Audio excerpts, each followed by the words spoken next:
at the Crown Plaza in Reading, and this conference has been funded by the Early Charity. I saw last year that people could be game makers, but actually the people that we work with are not just doing it for 3 weeks, they're doing it for much longer, but they actually can be life changers, and I think they're really important, because if charities actually had to pay people, they couldn't exist. So the volunteer is very important. My name is Susie Tremlett. I've come here today to talk to Pilgrim Hearts about volunteering and what it can mean to both the individual and to the organisation they're volunteering for. I'm a trustee of the Berkshire Community Foundation, which gives money to charitable and voluntary organisations throughout Berkshire whenever we can. Money is, needless to say, in short supply at the moment. I've been talking to people today about the benefits of being a volunteer, but also the benefits you can bring to the organisation that you're volunteering for. And I've told people about one or two things you have to be careful of, such as getting too involved with people and then, consciously or not, being manipulated by them, which is something you have to avoid, because you're not going to be any help to people if you allow that to happen.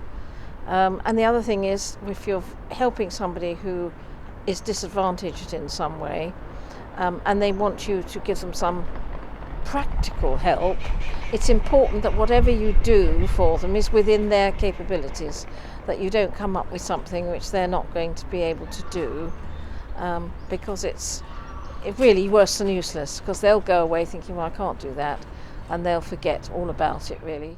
Hi, I'm Richard Corbett and I'm the Director of Reading Voluntary Action.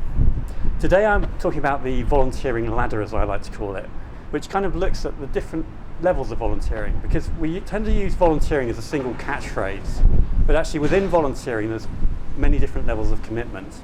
We have those people that kind of do things connected to their lives. So for instance, they support their child's football team, or they work and help the school that their children go to.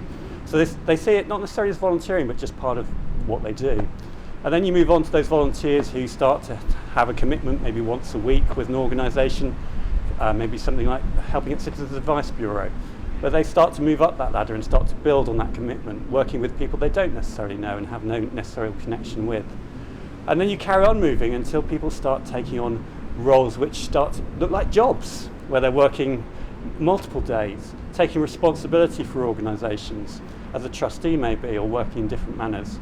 So when we talk about volunteering, we're not talking about a single thing. We're talking about something which has different levels of commitment. And it's important that volunteers think, what level of commitment do I want? It's worth noting that 9% of the people in this country commit 51% of the hours of volunteering that's delivered throughout from everybody in the country. So there's a tiny slice of people who are the most committed volunteers. We're not trying to get everyone to be in that group, but we're looking to see and encourage people to do more if they want to do more. I think for me, volunteering has been important in my own life because I've met people that I wouldn't necessarily meet in other contexts of life, but also because in volunteering and being able to work with people, particularly I've been working with people who've been homeless or have had difficulties in their life, and spending time with them and getting to know them and building a relationship with them actually has ended up with them volunteering too. So for me, it's all about relationship and understanding that people are people wherever you are. They're the same. They might have different circumstances, they might have different backgrounds, but actually when we meet at the same level, when we're actually just meeting together, to be together, to do things on a project, then we are friends and we build a relationship, and I'm wanting to be there as much as they're wanting to be there, and it's not just a job, it's actually coming alongside someone and building a relationship. And for some of the guys that I've worked with, that they've decided that they want to do that too. They can see the need and they've seen how it's helped them, and then they're going on and they're actually building relationships with other people. And it's amazing actually to see the community that comes from it, that it just spreads out, and the understanding that actually it's not just about giving, but it's actually about receiving. Volunteering changes lives of both the people who volunteer and those they work with. How? by painting pictures of new possibilities and helping people to get there. Just when you think that life can't get any worse because it feels like you're in a prison, just step out and just drift a bit. Volunteer, just step out and volunteer something, anything, and you meet other people. It sets you free. I've done it. It does work. Volunteering gives you new skills, it gives you confidence, it helps with depression. Mario says, putting a smile on someone else's face puts a smile on yours. We all enjoy our volunteering, it makes you feel valued. There's a lot of lonely people out there and it's nice to be able to help them and to feel fulfilled. I'm Pamela Wickington. I come from the Women's Centre, Whitley Church. They come in there and they teach us all things that they can do, and they're always there if you've got a problem, and they're lovely people, and I think they do a very excellent job. We need a lot more people like them. I believe volunteer can change lives because I think it opens people's minds to different opportunities.